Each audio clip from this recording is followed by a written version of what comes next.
It has almost been 20 years that I have been fighting this problem. बहुत सारे लोग मुझे ये भी कहते हैं कि वो स्टोरी तो सेम है ना, 4 जगह जाके बात करेगी, क्या फर्क पड़ेगा उससे। उसमें शायद सिर्फ ये दिखता है कि आप कैसे अपने बच्चों को अपब्रिंग कर रहे हो। लोगों ने उस टाइम पर मेरा बिल्कुल मजाक नहीं उड़ाया जितना आज की डेट में यंगर जनरेशन करती है।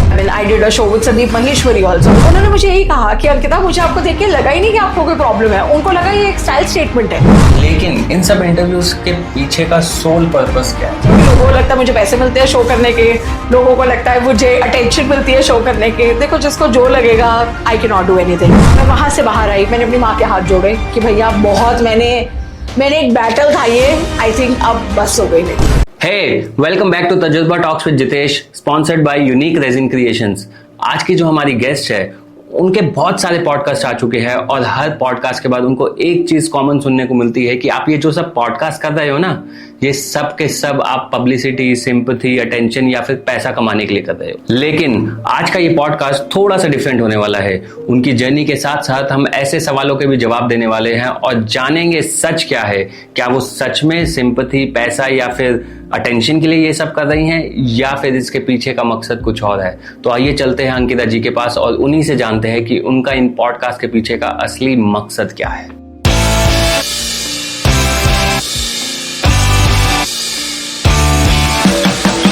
सो हाय अंकिता, कैसे हो आप? All good Jitesh, how are you? I am good, thank you.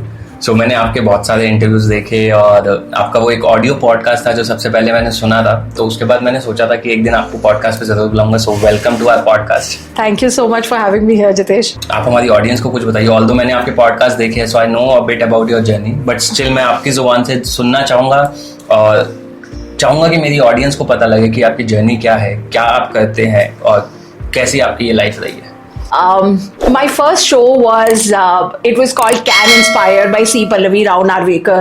She actually passed away in COVID and she was like the first person, who gave me a platform. And, I would say this, that my journey has been a very, very difficult one because as a girl, I lost my hair. And it was never that I got bald, but obviously it came to this stage.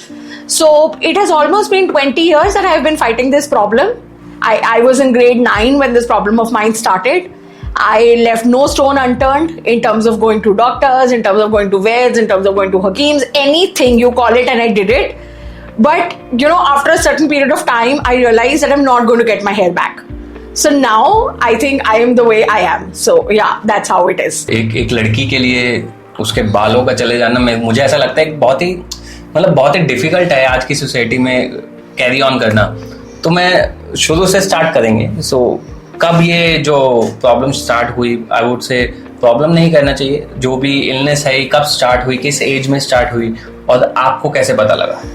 सो मैं grade 9 में थी जब ये शुरू हुई problem. मैं सरदारों की लड़की हूँ, my father was a sardar and मेरे बाल सडनली टूटने शुरू हुए। So I had about shoulder length hair and मेरे बाल सडनली टूटने शुरू हुए। My mother used to start teasing me कि तुम तेल नहीं लगाती हो। तो टिपिकली स्कूल में होता है ना कि आप, since I was in a convent school इन चंडीगढ़, आप करेले बना के स्कूल जाते थे और वो सडनली बाल टूटने शुरू हुए और वो सडनली पैचेस में बाहर आते थे। तो जब मैं पहले डॉक्टर के पास गई, that was a small little doctor and my mother was a private school teacher all her life. Chandigarh is not a very big city, I am sure you would have been there also. तो it is not a very big city, मतलब एक doctor दूसरे doctor को usually जानता है। तो पहले मैं एक छोटे से डॉक्टर के पास गई, उन्होंने कहा हाँ ठीक है, कोई बात नहीं, एलोपेशिया है, लड़कियों के बाल झड़ते हैं। And he used to inject on my scalp. वो इंजेक्शन बेसिकली प्रिक करते थे मेरे को, जिधर वो प्रिक करते थे वहां बाल आ जाते थे। पहले तो ब्लीड करता था बहुत ज्यादा, उसके बाद कुछ टाइम बाद उधर बाल आ जाते थे तो दूसरी जगह से they used to start falling. कुछ टाइम हम वहां गए, रियलाइज किया कुछ नहीं हो रहा है। उसके बाद we went to this other doctor. उनकी फीस उस टाइम पर शायद प्रॉबली 10 रुपए होती थी। I don't remember, it was a small little doctor. उन्होंने मुझे मजाक में बोला, दैट टाइम मुझे थोड़ा सा अफेक्ट हुआ था कि हाँ मेरे बाल टूट रहे हैं and they are just falling, there is no relief. That's when the doctor told me कि बेटा आपको ना तिरुपति जाने की जरूरत नहीं पड़ेगी। मेरे को भी लगा कि चलो मजाक, ठीक है, उन्होंने मजाक में बोला। I was in that medication phase, I think for about 1 year, 1.5, 2 years. And उस डॉक्टर ने मेरे को कहा कि बेटा मेरे हाथ से तो अब आपका केस चला गया, this looks like that this is something serious, and he referred me to Fortis Mohali. Fortis Mohali में गई, डॉक्टर ने टेस्ट किया, सब किया, उसने कहा आपको एंड्रोजेनिक एलोपेशिया है। ओके ठीक है, उसने दवाइयाँ देनी शुरू करी। एंड्रोजेनिक एलोपेशिया बेसिकली होता क्या है? एंड्रोजेनिक एलोपेशिया होता है जो यूजुअली मेल्स में होता है between the age of 40 to 50 की फ्रंट साइड से उनके बाल चले जाते हैं। And he gave me medicine, he gave me steroids and I put on hell lot of weight. I was always a healthy child, but I was never this healthy. And उसके बाद I realized कि कोई relief नहीं है, कुछ नहीं है, बहुत साल हो गए थे दवाइयाँ खाते हुए। I had put on so much of weight, almost from somebody who was probably a 55-60 kg, I was suddenly at 100 kg.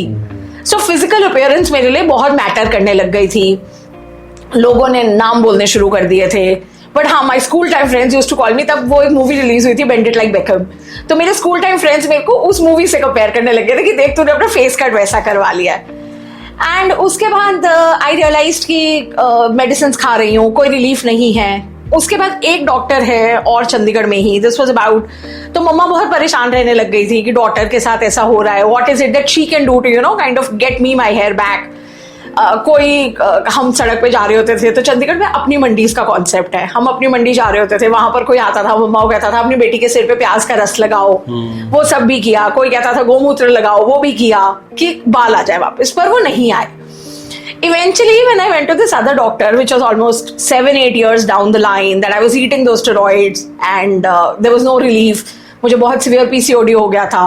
मैंने रियलाइज किया कि कुछ नहीं हो रहा है यार, ठीक है। सो मम्मा की एक और फ्रेंड है, उन्होंने मेरे को हमें एक और डॉक्टर के पास रेफर किया।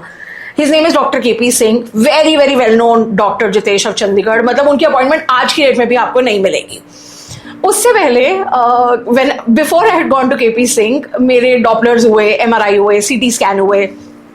तो चंडीगढ़ में एक बहुत फेमस स्किन स्पेशलिस्ट है, और उसने मेरी मदर को ये कहा कि हाँ हमें पता है आप सिंगल पेरेंट हो, हम आपको बताना नहीं चाहते, पर आपकी बेटी को ब्रेन ट्यूमर है और वो 3 महीने में मर जाएगी। And my mother use to wake me up in the middle of the night telling me तुम ठीक हो जाओ, तुम ठीक हो जाओ। और मैं मम्मा को सिर्फ ये कहती थी, मम्मा इट्स ओके, मैं बिल्कुल ठीक हो जाऊंगी, इट्स फाइन। सो उसके बाद जब हम KP सिंह के पास गए, KP सिंह ने मुझे मतलब, so it was me, my mother and my grandfather who was sitting, and my grandfather was also a doctor. मतलब हम उनके पास गए, मेरी फाइल इतनी मोटी थी, उनके पास गए, उन्होंने बोला कि जिस चीज़ की आप दवाइयाँ खा रहे हो उसके 5 सिम्टम होते हैं, और 5 सिम्टम में से आप अपनी एक सिम्टम मुझे बता दो एंड मैं अपनी डिग्री जो है वो उठा के फाड़ के फेंक दूंगा। मतलब he was so sure of what he was saying was correct, and there was not even a single symptom in my body, and that's when I realized, and I told my mother that you will have to live with it for the rest of your life. So yeah. So basically जो medicine आप ले रहे थे, जितने doctors के साथ पास आप पहले गए, तो उन्होंने सबने अपने अपने हिसाब से गलत ट्रीटमेंट किया, करेक्ट, गलत मेडिसिन दी, करेक्ट। सो मतलब ये बहुत शॉकिंग है कि बीइंग अ डॉक्टर उनको पता नहीं था और वो कुछ भी करे जा रहे हैं।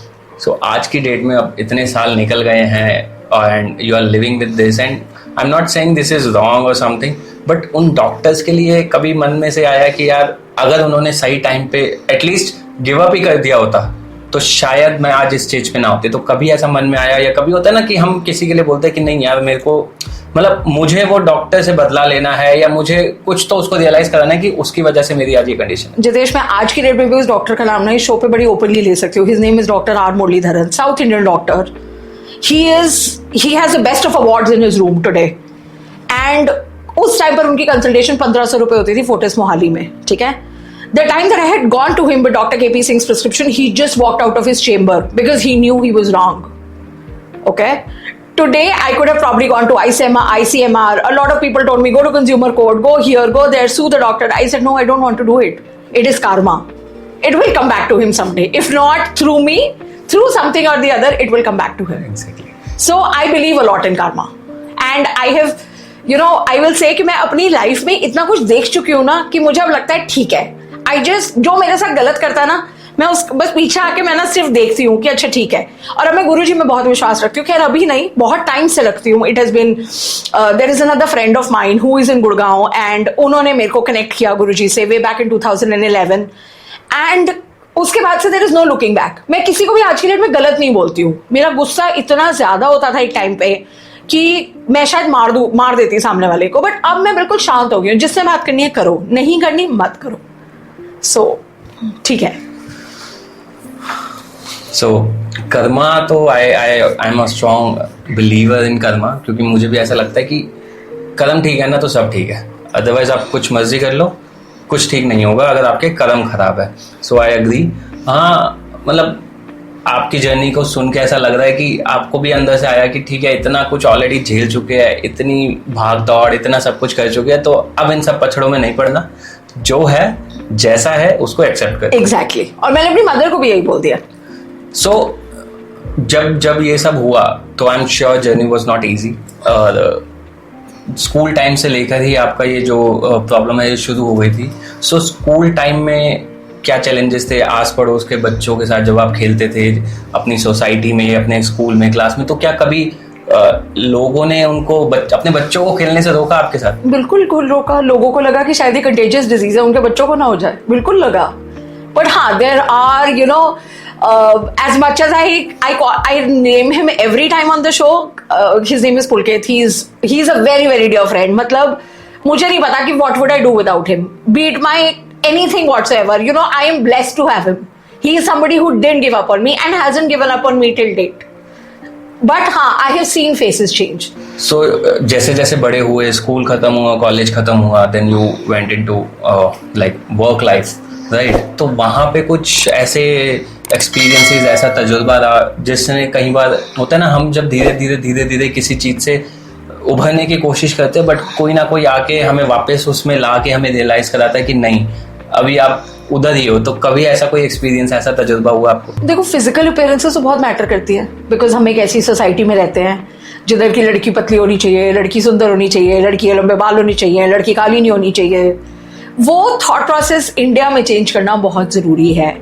There is this lady called Ketki Jani, okay? She does not have hair at all, and believe me Jitesh, आप उसको देखोगे ना तो आपको 2 मिनट के लिए लगेगा कि उस लेडी के आईब्रोज तक नहीं है। She has the same problem as I do.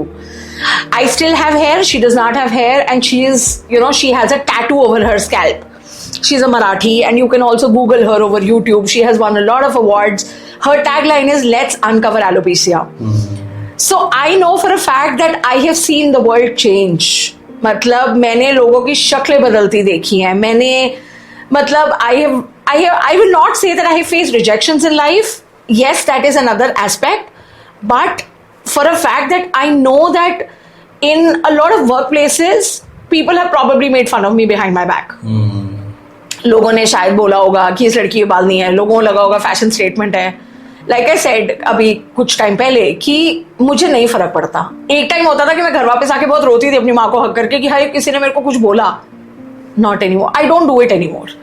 अगर मुझे सिर्फ ये लगता है कि अगर एक बंदा भी, मतलब specially a female, and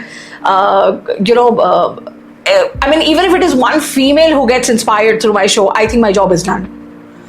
That is the reason I love to talk about my journey, because if it is going to inspire at least one person, I think my job is done. So आपने इतने interviews करे और बहुत जगह पे बात हुई, तो वो इंटरव्यूज ऑब्वियसली आपके नोन में, आपके फ्रेंड्स ने, आपके रिलेटिव्स ने देखे होंगे, तो उनसे कैसे कैसे रिएक्शंस आए? मतलब देखो, पब्लिक फोरम में जाके अपनी जर्नी के बारे में बात करना इज नॉट ईजी, राइट? हमें क्या है ना, मैं अपने चैनल का बताता हूँ। मेरे चैनल को स्टार्ट करने का पर्पस क्या है? पॉडकास्ट आपने बहुत सारे देखे होंगे, राइट? पॉडकास्ट देखे हैं, और मोस्ट ऑफ द पॉडकास्ट में हम नॉन फेसिस को बुलाते हैं, राइट? तो नॉन फेसिस की जब हम ऐसी कोई जर्नी सुनते हैं ना, तो वो बहुत हमें अच्छा लगता है, हम इंस्पायर भी होते हैं, हम कहते हैं वाओ यार, इसने बहुत अच्छा किया अपनी लाइफ में, इसने बहुत स्ट्रगल किया, यहाँ तक पहुंचा।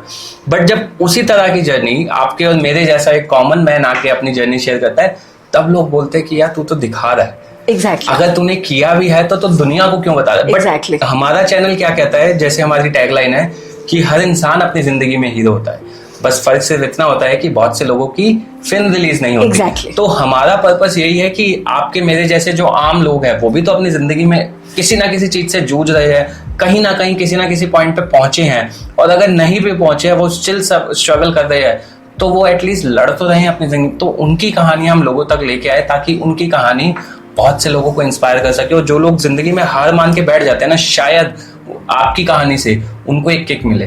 तो मतलब जैसे आपने बताया कि लोग कहते हैं कि आप दिखाने के लिए हमारा अपना इंटरव्यू करते हो, तो कुछ पॉजिटिव रिएक्शंस भी आए क्या लोगों से? बहुत।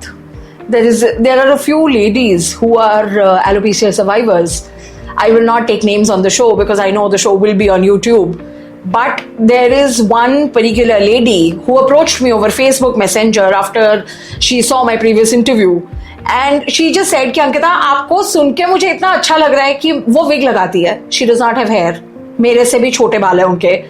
Eyebrows नहीं है, कुछ और नहीं है. She says I have been in the US for the last 18 years and she has not stepped out of home because उनको शर्म आती है. But today, after having heard my show, she feels that she's gained some strength. And I think she's going to come down to India, I think end of the year, that's what she told me. And I do definitely want to meet her. You know, just because you don't have hair, that doesn't give you that right कि आप घर से बाहर ही मत निकलो. क्यों? जो बाहर घूम रहे हैं वो भी एक कॉमन मैन है. आपको एक प्रॉब्लम हुई है, ठीक है, नहीं हो रही, ठीक है, that's fine. Okay, I understand her illness का एक ट्रीटमेंट होता है, बट हमेशा तो नहीं ट्रीटमेंट होता है. मतलब हमेशा हर चीज ठीक नहीं हो सकती है, राइट? बट हाँ, there are a lot of people who have come to me, told me that you know they have been really inspired. I think a lot of negative comments also कि लोगों को लगता है मुझे पैसे मिलते हैं शो करने के, लोगों को लगता है मुझे अटेंशन मिलती है शो करने के. देखो, जिसको जो लगेगा, I can not do anything. बहुत सारे लोग मुझे ये भी कहते हैं कि वो स्टोरी तो सेम है ना, 4 जगह जाके बात करेगी, क्या फर्क पड़ेगा उससे. आई नो स्टोरी सेम है, स्टोरी थोड़ी चेंज हो जाएगी, वो मेरी लाइफ की जर्नी है. It's not a story. It could be a story for you, it could be a story for somebody who is hearing it, but for me it's my journey, right? It is me who is learned to live with a problem. अगर वो story change हो रही है ना, तब problem है. Exactly. क्योंकि अगर वो रियलिटी है तो वो चेंज नहीं हो सकती है. Exactly. हमें हर जगह पे वो सेम वैसा ही रहेगी. एग्जैक्टली. तो मुझे ऐसा लगता है जो लोग कहते हैं ना कि फेम गेन करने के लिए या अटेंशन गेन करने के लिए सब कर रहे हो, तो आई थिंक उनको मैं क्लैरिटी देना चाहूंगा कि फॉर एग्जाम्पल आज आप जितेश के शो पे बैठे हो, जो जितेश की एक सेट ऑफ ऑडियंस है, ठीक है, तो हो सकता है आपकी जर्नी से उस सेट ऑफ ऑडियंस में से एक इंसान भी अगर इंस्पायर हो गया तो वो अलग है. लेकिन आज कल को आप किसी और के शो पे जाके अपनी जर्नी शेयर करते हो, अपने एक्सपीरियंसेस शेयर करते हो, तो उनकी सेट ऑफ ऑडियंस अलग है. तो वहां एक और अगर इंसान इंस्पायर हो गया तो 2 इंसान इंस्पायर हो गए, और वो 2 इंसान अगर जिंदगी को बेहतर तरीके से जीना सीख गए, तो I think your job is done. Exactly. Right. Exactly. तो you know, I will give you another instance here. जब मेरी ये डॉक्टर के बी सिंह ने बताया, तो my mother started googling a lot of doctors for hair transplant, wig, ये मतलब बहुत कुछ होता है. I don't know, hair weaving, बहुत कुछ होता है. But I told my mother, देखो जीऊंगी तो मैं ऐसे ही जीऊंगी. I will not get anything artificial. बहुत लोग बहुत कुछ करते हैं यार, मैं नहीं करूंगी.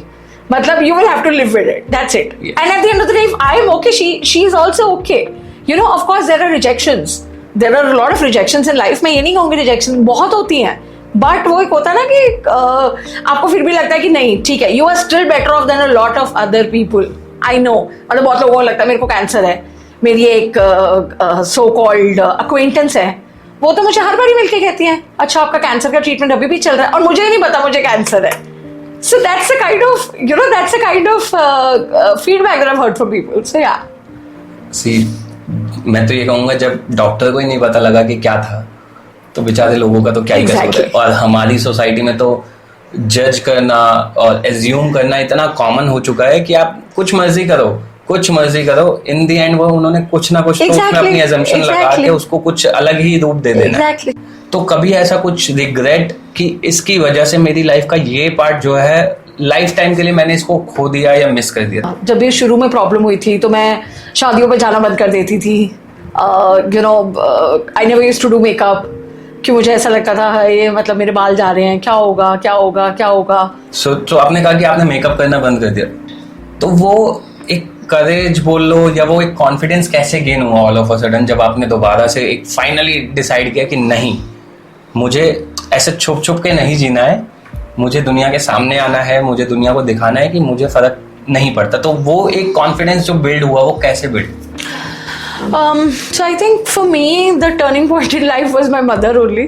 You know, she's somebody who's been a rock solid support. मतलब मुझे नहीं पता मैं क्या करूँगी उनके बिना. And I think she was the one who told me कि या तो विग पहन लो या जी लो ऐसे. और of course my childhood friend Pulkit, उसने भी मतलब उसने मम्मा और मेरा बहुत साथ दिया. मतलब अभी कुछ टाइम पहले my mother was detected with cancer, touch wood she is doing fine now. But मतलब दोनों ने मुझे ये कहा था कि देख या तो विग पहन ले ऐसे जी ले. But I choose the latter version, I choose the second option कि देखो मैं ऐसे जीऊंगी, because at the end of the wig पहनूंगी तो वो भी तो एक रियलिटी से हट ही रही हो ना कि चलो ठीक है मैंने दिखा दिया दुनिया को कि अच्छा मेरे लंबे बाल है, बट घर जाके वो विग तो उतर जाएगी, घर जाके तो मैं फिर वही I will be back to normal. So I think that was a turning point in life कि मुझे लगा कि देखो मैं ऐसे ही जीऊंगी.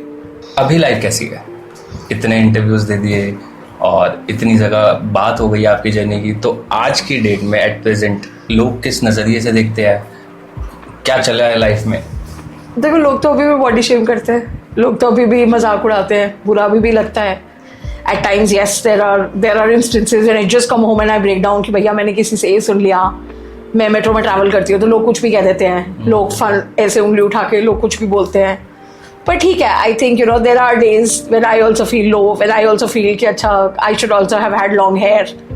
पर I think now I have learn to live with the situation. Come what may, रहना तो ऐसा ही है. Of course like I said कि बहुत शोज किए, हाँ, बहुत लोगों को शायद इंस्पायर भी किया, कुछ लोगों ने मुझे रीच आउट किया, कुछ लोगों ने नहीं किया. बट मुझे ऐसा लगता है कि आई think now life is just very normal for me as much as it is for you and the people who are hearing or listening to this podcast. It is absolutely normal for me. जैसे आपने बताया metro में travel करते हो, लोग point out करते हैं, कभी किसी को एनकाउंटर किया है कि मतलब कोई आपके बारे में, दो दोस्त खड़े होके या दो लेडीज खड़े होके आपके बारे में बात कर रहे हैं एंड देन आपने सडनली देख लिया कि वो आपकी तरफ ही पॉइंट आउट करके बात कर रहे हैं, तो कभी ऐसा हुआ कि आपने जाके उनसे पूछा, बताया या कुछ भी कोई डिस्कशन हुआ कभी ऐसा?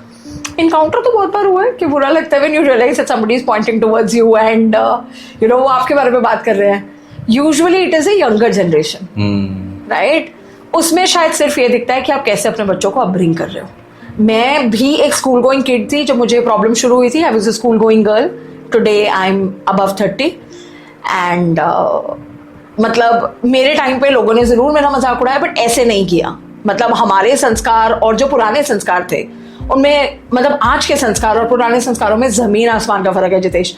जो गुरु और शिष्य का रिश्ता होता था ना, उसकी आज की डेट में कोई वैल्यू नहीं है. मुझे पता है मेरी टीचर्स ने मुझे कितना सपोर्ट किया. There used to be times कि मेरे टेस्ट होने होते थे और मेरी टीचर को मेरी मदर फोन कर देती थी कि आज अंकिता लेट स्कूल आएगी, या जब मेरे बोर्ड्स थे या जो भी था as a matter of fact, because मेरी दवाइयाँ बहुत गर्म थी. Luckily I did well in my school and in my college also. But my point is that लोगों ने उस टाइम पर मेरा बिल्कुल मजाक नहीं उड़ाया जितना आज की डेट में यंगर जनरेशन करती है. और मैं उनको वापस यही कहती हूँ कि मैं भी किसी के घर की लड़की हूँ. सो अगर आप मेरा मजाक उड़ा रहे हो वो आपके ऊपर वापस आएगा. आप उड़ा लो, मुझे कोई प्रॉब्लम नहीं, आप बिल्कुल उड़ा लो. बट अगर वो आपके ऊपर वापस आया तो शायद इट इज कर्मा. तो कभी ऐसा लगा कि मतलब आपको लगता है कि जो संस्कार की आपने बात करी, उस टाइम पे सोशल मीडिया नहीं था. मुझे ऐसा लगता है सोशल मीडिया एक बहुत बड़ा रोल प्ले करता है कुछ भी सीखने के लिए, बीट अ गुड हैबिट्स और अ बैड हैबिट्स. सो आपको लगता है कि सोशल मीडिया जो है इस सोशल मीडिया के जरिए हम कुछ चेंज ला सकते हैं? बिल्कुल ला सकते हैं, बिल्कुल ला सकते हैं. अगर आप लाइक आई सेड कि मेरे जितने भी शोज हैं, I mean I did a show with Sandeep Maheshwari also which apparently did not get released, but I did get a chance to meet him. And उन्होंने एक रियल लाइफ रियल स्टोरीज करके एक channel launch किया था. Of course due to legal issues it didn't go through. But my point is that even that person, when he looked at me the first time and when we did the entire show, it was a privilege to meet a person like him who is so down to earth despite the fact that he's such a big celebrity and he's so down to earth. उन्होंने मुझे यही बोला देखते ही जब show end हुआ and I asked him for an autograph or whatever, उन्होंने मुझे यही कहा कि अंकिता मुझे आपको देख के लगा ही नहीं कि आपको कोई प्रॉब्लम है. उनको लगा ये एक स्टाइल स्टेटमेंट है. लेकिन इन सब इंटरव्यूज के पीछे का सोल पर्पस क्या है? जितेश बहुत सारे रीजंस है. लाइक आई सेड बहुत रीजंस है. Of course a lot of people feel I do it for attention, I do it for fame, I do it for money, but none. I don't get anything out of it. I have done 4 shows till now. This will be the 5th podcast that I'm doing, podcast show, whatever you may term it, but I have never gained anything out of it. One major reason, like I said, is for a girl losing her hair is one of the most important assets, right? Apart from weight, physical appearance, सब कुछ तो secondary है. बाल बहुत primary होते हैं. एक लड़की के बाल चले जाना and for her to accept it is a very difficult decision. And for me, this battle of the last 19 years that I have been fighting, in fact, I think it has been more than 19 years. 20-21 साल तो शायद हो ही गए होंगे. But I have learned to live with it now. So, inspiration 1. 2, I think with thanks to, like you just mentioned, social media. आज की date में ना सोशल मीडिया पे हर चीज अवेलेबल है। बिल्कुल है। मेरे टाइम पर मेरे पास शायद इतना, I was a school going kid, मेरी मदर एक प्राइवेट स्कूल टीचर थी और उसके बाद ट्यूशंस करती थी, सो दैट मैं और मेरा भाई we could do well etcetera. तो I think it's extremely important कि आप सोशल मीडिया पे अपना रिसर्च करो before you go to a doctor, right. आपको एक डिफरेंस पता होना चाहिए कि डर्मेटोलॉजिस्ट कौन होता है, एंडोक्रिनोलॉजिस्ट कौन होता है, ठीक है। डर्मेटोलॉजिस्ट होता है स्किन वाला, एंडोक्रिनोलॉजिस्ट होता है हार्मोन्स वाला, राइट। मैं दोनों के पास गई थी, दोनों नहीं कर पाए। This brings me back to one more incident of my life. That was like the last doctor that I went to, and I don't even remember मैं कब गई थी उनके पास. He's a well-known dermat again of PGI Chandigarh. और उनके पास आप जाओ again, बड़े सारे अवार्ड्स लगे हुए हैं, फोटोज लगी हुई है, टेबल पे इंतहा अवार्ड्स पड़े हैं, सब पड़े हैं। अब अगेन आपको लगता है अच्छा जी डॉक्टर के पास बहुत अवार्ड्स है, डॉक्टर बड़ा नॉलेजेबल होगा। डॉक्टर ने मेरे को स्ट्रेट अवे ये बोला कि आप ना सुबह 2 घंटे धूप में बैठना, शाम को 2 घंटे धूप में बैठना, और वैसे पूरे दिन अपना सिर ढके रहना। मतलब मुझे वो लॉजिक नहीं समझ में आया कि मैं धूप में बैठूंगी तो मेरे बाल आ जाएंगे, और वैसे मैं पूरे दिन अपना सिर ढक के रखूं। गर्मी, पसीना, धूप, ठंड, मेरे को अपना सिर ढक के रखना है। तो मतलब मुझे वो लॉजिक समझ नहीं आया। मैं वहां से बाहर आई, मैंने अपनी माँ के हाथ जोड़े कि भैया बहुत मैंने एक बैटल था ये, आई थिंक अब बस हो गई मेरी। I think I was about 25-26 years old. मैंने हाथ जोड़ लिया अपनी माँ के आगे कि मैं नहीं कर सकती, अब हो गया। पेशेंस, मनी, टाइम, एनर्जी सब खत्म हो गया, नहीं कर सकती अब नहीं कर सकती। So basically we want to spread awareness कि ऐसे ही नहीं किसी के पास भी चले जाओ। वो कई बार कहते हैं ना कि झोला छाप डॉक्टर के पास नहीं जाना चाहिए, बट रियलिटी इज कि जो अवार्ड्स लेके बैठे वो उसके ऊपर भी आप भरोसा नहीं कर एग्जैक्टली। क्योंकि वो कहते हैं ना, हम मूवीज में देखते हैं, अवार्ड शोज में देखते हैं कि कितने एक्टर्स ने ऐसा क्लियरली बोला है कि अवार्ड्स तो खरीदे जाते हैं। जब मूवी स्टार अवार्ड खरीद सकते हैं तो डॉक्टर के लिए खरीदना कौन सा मुश्किल है। एग्जैक्टली। सो अपनी वेल रिसर्च करके जाइए। अपना टाइम दे रहे हैं आप, अपना पैसा दे रहे हैं, ठीक है, अपनी हेल्थ दे रहे हैं जो बहुत ज्यादा कीमती है। पैसा टाइम तो चलो सेकेंडरी है, लेकिन आपकी हेल्थ से ज्यादा मुझे नहीं लगता कुछ कीमती है। तो सोच समझ के आप जाइए, रिसर्च करके जाइए। किसी एक डॉक्टर पे डिपेंड होना मुझे नहीं लगता कि मतलब उसकी वर्थ है, क्योंकि एक पे अंधाधुन भरोसा करेंगे तो शायद हो सकता है एक टाइम बाद हम दूसरे के पास जाने लायक बचेंगे भी। Correct. And above all I think आज की डेट में मेडिकल फैसिलिटीज इतनी एक्सपेंसिव हो गई हैं। आप अगर एक प्राइवेट डॉक्टर के पास 2 टेस्ट करवाने भी जाते हो तो आपका 10-12 हजार का नॉर्मल खर्चा आ जाता है, दवाइयां आ जाती हैं, whatever. So I think it is very very important कि मैं ये नहीं कहूंगी कि प्राइवेट हॉस्पिटल्स या गवर्नमेंट हॉस्पिटल्स में डिस्टिंग्विश करें, नहीं। I think it is very important for you to reach the right doctor. बहुत जरूरी है। मतलब आप नहीं पहुंचोगे वहां तक। देखिए मेरे केस में मैं, because I was a kid, और आज से 20 साल पहले इतनी अवेयरनेस ही नहीं थी। आज की डेट में जितनी अवेयरनेस है, सो कोई एक मैसेज जो आप इस पॉडकास्ट के थ्रू दुनिया को देना चाहेंगे कि about your journey, about your experiences, everything, मतलब सबको एक सम अप करके कुछ एक लेसन, एक मैसेज आप देना चाहो तो क्या कहें? So there are 2 things I would like to say here. One, जो भी दुनिया कहती है ना उसको अपने आप को अफेक्ट मत होने दो। मेंटल हेल्थ और मेंटल अवेयरनेस आज की डेट में इतना इम्पॉर्टेंट है कि शायद मेरी जगह कोई और होता तो शायद वो अभी तक टूट चुका होता। मैं टूटी नहीं आज तक। Yes, there are times that I also break down, and I have done that on my previous shows. I will not deny it. But don't let it affect you so much. 2, I would say, एक वो हिंदी में कहावत है ना, मेरी mother कहती होती हैं, कुछ तो लोग कहेंगे, लोगों का काम है कहना। And 3, there's a song that really inspires me, रुक जाना नहीं तू कहीं हार के. So that song is very very close to my heart. So I wish you all the best for your upcoming years, for your future life. लोग तो कहेंगे, लोगों का काम है कहना, which is true. तो अब तो बहुत बड़ी जंग जीत ली है, अब तो क्या ही फर्क पड़ता है कि लोग क्या कह रहे हैं, क्योंकि जब जिसने 20 साल निकाल दिए उसके लिए क्या ही फर्क पड़ता है, क्योंकि अब ना आदत से हो जाती है। Exactly. कुछ चीज़ों की आदत हो जाती है, कुछ चीज़ों में हम इग्नोर करना सीख जाते हैं। जैसे आपने कहा कि पहले बहुत गुस्सा आता था, अब मैं कंट्रोल कर लेती हूँ, तो विद टाइम चीजें हैंडल करना सीख जाते हैं। So wish you all the best for future and thank you so much for coming to our show and inspiring our audience. Thank you. दोस्तों, I am not sure about boys, but अगर लड़कियों को भी ऐसा लगता है कि जो ये अंकिता जी की जर्नी है उसे शेयर नहीं किया जा सकता, या फिर वो सिंपैथी और पैसा गेन करने के लिए कर रही हैं, तो मैं आपसे एक रिक्वेस्ट करूंगा कि इमेजिन करके देखिए एक ऐसी लड़की जिसे 9th स्टैंडर्ड में अपने बचपन में ही बाल खो दिए और बाकी की पूरी जिंदगी बिना बालों के या ऐसे छोटे से बालों के साथ इस सोसाइटी को फेस करना पड़ा है, तो उसके दिल पे क्या बीतती होगी, किस तरह से वो इस सोसाइटी को फेस कर रही होगी, उसे अंदर से कैसा लग रहा होगा। आई एम श्योर ऐसा सोचने के बाद ना आपको एक बार जरूर लगेगा कि जो अंकिता जी की जर्नी है वो सच में इंस्पायरिंग है। तो मैं आपसे रिक्वेस्ट करूंगा कि प्लीज इस वीडियो को ज्यादा से ज्यादा शेयर कीजिए, क्योंकि हो सकता है अंकिता जी की ये जर्नी किसी एक ऐसे इंसान को, ऐसी वुमन को इंस्पायर करे जो इसी तरह की समस्या से जूझ रही हो, और हो सकता है कि उनकी जिंदगी में उम्मीद की रोशनी पैदा करे। एंड प्लीज इस चैनल को सब्सक्राइब करना मत भूलिएगा। जल्द मिलते हैं हमारे अगले पॉडकास्ट में।